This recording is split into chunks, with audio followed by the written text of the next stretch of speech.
I'm just Jamie, and I'm here with your friend Claude. And you're watching another episode of Nerd Bomber vs. Movies, the show where two movies fight and we pick a winner. Now, I mentioned this in the last episode, but just as a reminder, first of all, we do have a scoring rubric to determine which movie wins. We're trying not to just pull things out of our butt here. We're trying to be professionals, after all. The second thing is, we're not going to show the movies on the video. There's copyright things to deal with. We'll show you maybe some clips, some trailers. The point is you really get to hear what we think. We'd love you to interact, leave a comment, let us know what you think. You can agree with us, disagree with us, whatever you want to do, let us know. All right, so we're going to move on. Big episode today. One of today's movies is one of the most perfect films ever made, in my opinion. The other one's really good too. I'm talking about 1981's Indiana Jones and the Raiders of the Lost Ark and the 1988 fantasy film Willow. There they are, beautiful. The connection between these two movies should be obvious already. If you're choosing to watch this, you probably know. They are the two non-Star Wars things that George Lucas did after Star Wars. George Lucas really only created about 5 IPs. There were 2 that predate Star Wars, 1971's THX 1138. That was a remake of a student film he did at USC. The other was 1973's American Graffiti. Then came Star Wars, which obviously became maybe the pop culture tentpole IP of all time. Films, series, comics, videos, games, video games that is to follow. Then, as we already mentioned, came Indiana Jones. It has its own huge footprint. Again, several films, series, video games, comics, etc. Then Willow came. It was a pretty big event at the time. Unfortunately, didn't have the long-lasting legacy, although there is a sequel series or movie coming soon. Yep. So we'll keep an eye on that. Thanks, all that said, So all that said, first up is Indiana Jones and Raiders of the Lost Ark from Lucasfilm and Paramount. A movie that is maybe a better homage to the old-time adventure serials than Star Wars was. It's even set in the right time period, the 30s, kind of pre-war during the rise of Hitler and the Gestapo. But there's nothing but star power here. Lucas, of course, he gets story credit along with Philip Kaufman, who Philip Kaufman also wrote The Outlaw Josie Wales and Invasion of the Body Snatchers. The screenplay was written by Lawrence Kasdan, who's best known for working on a bunch of Star Wars movies for Lucas. And none other than legendary John Williams did the music for this movie, and the film is directed by none other than Steven Spielberg. What did I say? I said star power. All right, the cast. Great cast. One of the all-time top A-listers, Harrison Ford, he plays Indiana Jones. Karen Allen is Marion Ravenwood. Paul Freeman and Ronald Lacey are the baddies, Belloc and Tote. And John Rhys-Davies and Denholm Elliott are both fantastic as Sala and Marcus Brody. Now, Claude, you haven't seen this movie very often or very recently, correct? Right. So any thoughts going in? I'm excited to see it again for the first time in a long time. I have fond memories of it. I enjoy the Indiana Jones films, but it'll be nice to brush back up. Yeah. I've seen this movie probably more often than I've seen any movie. My grandparents had the VHS, and I would go over there just to watch it over and over and over again. But so I really love it. But nevertheless, I'm going to try my best to be objective. Like I said, we're going to stick to our rubric. And that's what we'll do. So we're off to watch Indiana Jones, and we'll see you on the other side.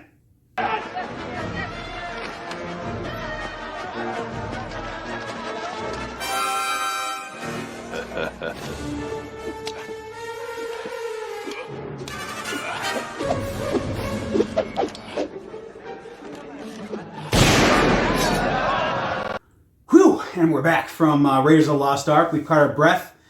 From the nonstop action of that film, we're ready to move on to the next one, Willow.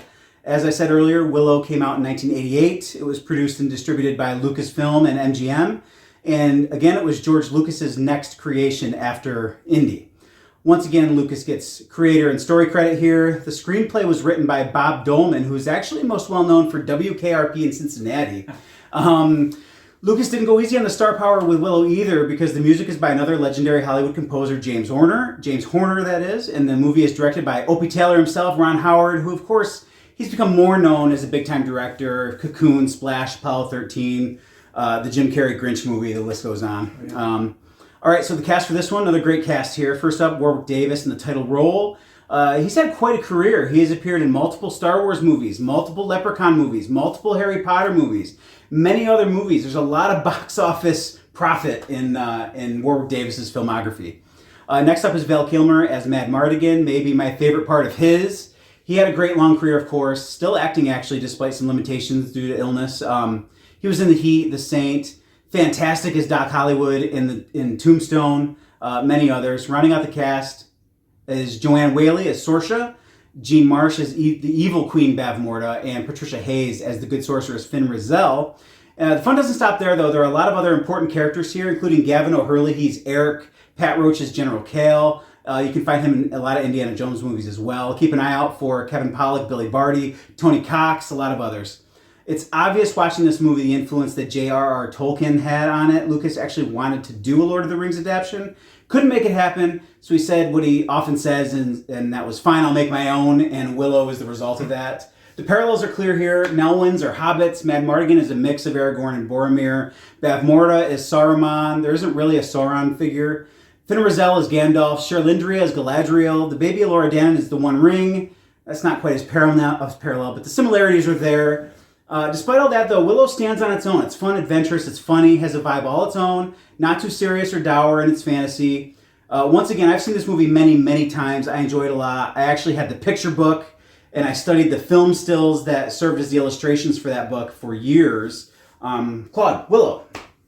Willow is my most rented movie of the 80s. Fair enough. Every time I went to the video store, damn near, I wanted to get Willow. It's actually also my introduction in life to like anything George Lucas has done. I saw this before I saw Star Wars, before I saw Indiana Jones. It was all about Willow for me growing up. Interesting. All right. Well, we're off on a quest to watch Willow, and we'll see you on the other side.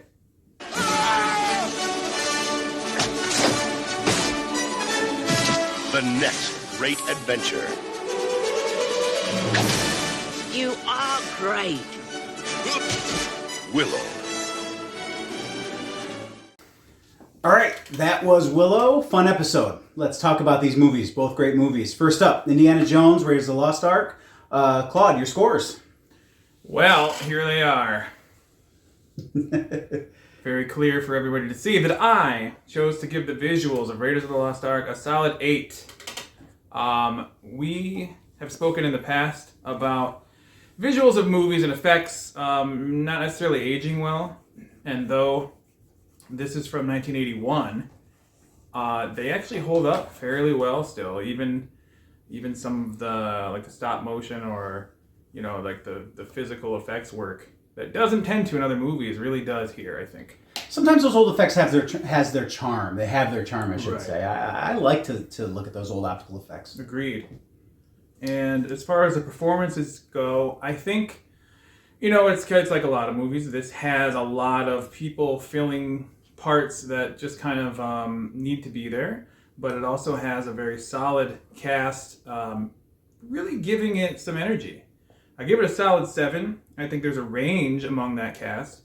And, some of the standouts for me are really the villains in this one. Some of them, Tote in particular, pretty hammy when he has his screen time. But in a good way, in a very effective way, I think. And as far as the writing, also a 7. I think it's pretty well paced and well put together. I think the lines make sense. I just think this probably also could be edited a touch more to be a little tighter, a little faster paced, maybe a little clearer in some of the plot elements. But overall, very, very solid scores. All right, well, I have my scores here, and as you were talking, I made a last-second change. Oh, on the fly. Here we go. Again, I'm a big fan. Visuals, 8 for all the same reasons that you mentioned. Everything, it has its age on it, but it's from 1981. I mean, I think it still looks great. It's a lot of fun. And again, beyond just special effects, you have to think about the costuming, how everything looks, the cinematography, things like that. And I think it's all top-notch. You got Steven Spielberg at the helm. You can hardly go wrong. Performances, a little bit better than you, 7.5. But again, very similar opinion. A lot of the things going on here are just people who are doing the part that's in front of them. Tote is way over the top, this German bad guy. I mean, it's a lot of fun, though. Belloc is a lot of fun. John Rhys-Davies as Salah is also a lot of fun. He's kind of, you said he was sort of like a different sort of version of, who did you mention? Brian Blessed. Brian Blessed, yeah. He sounds a lot like him. Indy! But yeah, so very similar opinions. And then, so for writing, I gave it a 9. And this there's dialogue, of course, but I'm also, again, you talk about plotting, you talk about the story itself. And there are some things that aren't clear about why certain characters are doing what they're doing, how they end up where they've ended up. But I think with the serialized nature of the story, it continues to move along pretty fast. And I like the serialized adventure part of it. I disagree a little bit with you. I think that the pace keeps up. I don't find myself thinking that the movie slows down, really. I mean, you could argue maybe the scenes where they're figuring out how long the staff needs to be when they visit the old man, something like that. You know, some of the stuff at Salah's family's house. You don't actually ever know Salah's wife's name. You don't meet any of the kids. There's a lot of kids running around. There's no characterization there. Right. So you could argue that some of that stuff could be cut out. I do agree with you. But nevertheless, I really like the up-tempo-ness of it. The fact that if you take Indiana Jones out of the events of the movie, everything would pretty much happen as it happens. The Germans would get the Ark, they would open it, and they would die. That's spoiler alert. It's only a 40-something-year-old movie, so I guess we're safe. But I kind of like that. I think it's funny that Indy is a very willing hero, but not always a very perfect hero. Okay, now it's time to score Willow. I guess I will go first this time. So here's my dry erase card. Willow. Visuals, 7.5. Performances, 7.5. Writing, 6.5. Keep in mind, I like this movie a lot, all right? I will choose to watch it on my own for no reason, over and over and over again, but some explanation here. Visual 7.5. The effects of the movie look great. As we've talked about with other movies on the show, they have aged, they're of their time, and there's a certain charm to that, and I enjoy looking at them. I don't think there's anything wrong with the optical layered effects. They created the morphing technology for the transformation scenes with Finn Rizal. There's an awesome two-headed stop-motion dragon thing. I think it all looks great. What gets downgraded to me is actually some of the cinematography, where you have this epic adventure, but the vistas are not always epic. I think part of that might be maybe some budgetary things. Maybe it was location. Maybe there were cities in the background that, power lines or highways they couldn't edit out. But I feel like I wanted to see wider shots. I think that is one thing, CGI effects aside, because you can't hold that against an older movie. No. Lord of the Rings movies really showed you grand horizons. And so this movie, I think, falls short in that very specific area. So that's what gets a little bit of a downgrade for me in visuals, where they're not showing you a lot. They're keeping everything pretty tight and contained. Performance is 7.5. Everybody's doing their job here, actually. Warwick Davis deserves a lot of credit for this. He was still a teenager when he was playing this role as this father farmer character tasked with saving the world. He was a teenager, and he was having to play an adult. And I think he deserves a lot of credit for that, because it's a very naturalistic performance. He stands right on screen with Val Kilmer, not only as a less experienced, younger actor, but their statures are not exactly similar. Right. And he holds up his end of the bargain. Kevin Pollak and his brownie friend, they're hamming it up a little bit. Saoirse's doing her job. Bev Morta hamming it up as the villain. That's all really good. I have no problem with any of that. So 7.5. I feel like that's a pretty good score for performances. And then writing, 6.5. Again, a little bit of a downgrade because it was a little bit derivative of Lord of the Rings. Nothing wrong with the dialogue. Nothing wrong with the plotting, the pacing.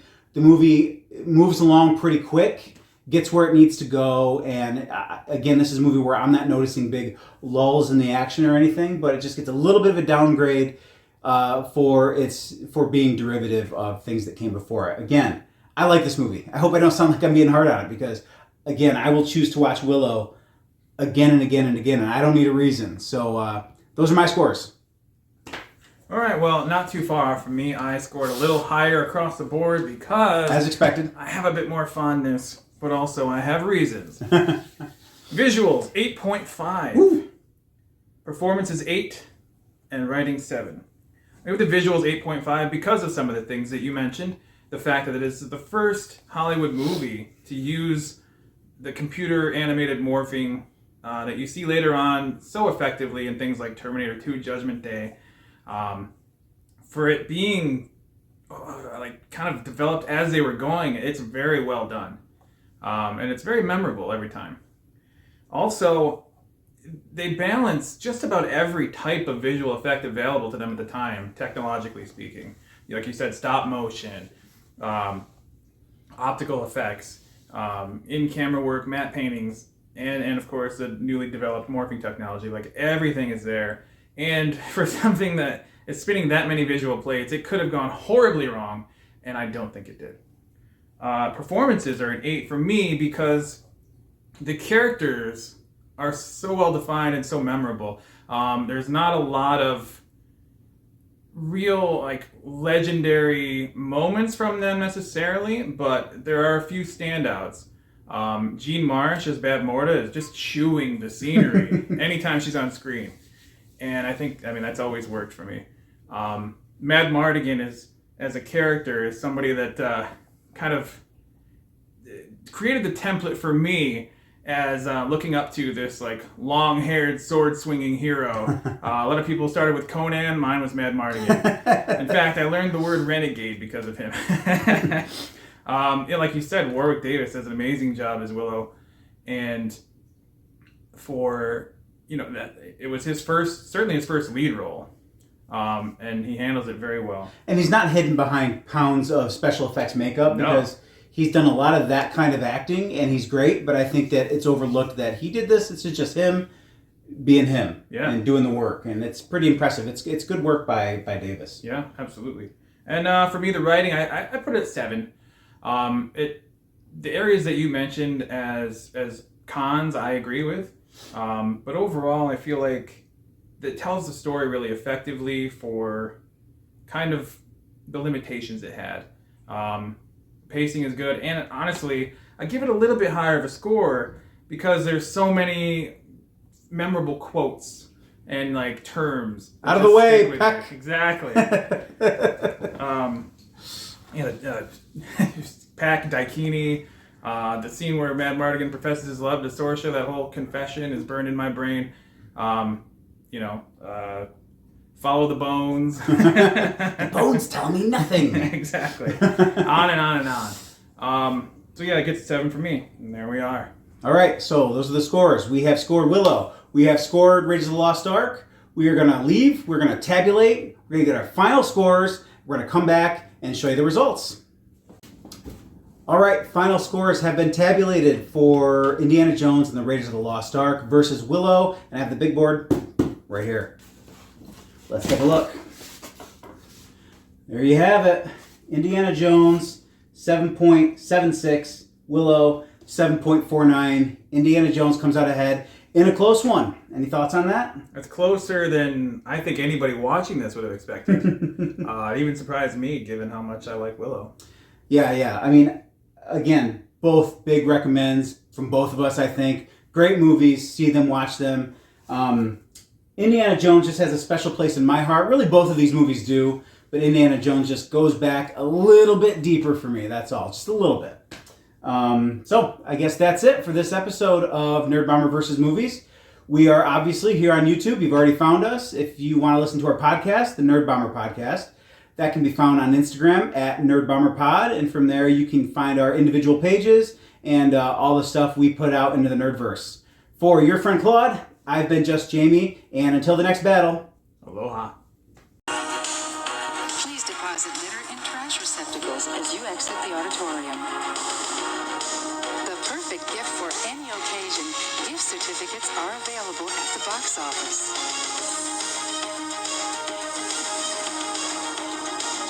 Please don't talk during the movie. Thanks for visiting with us. Buckle up and drive safely. See you next week.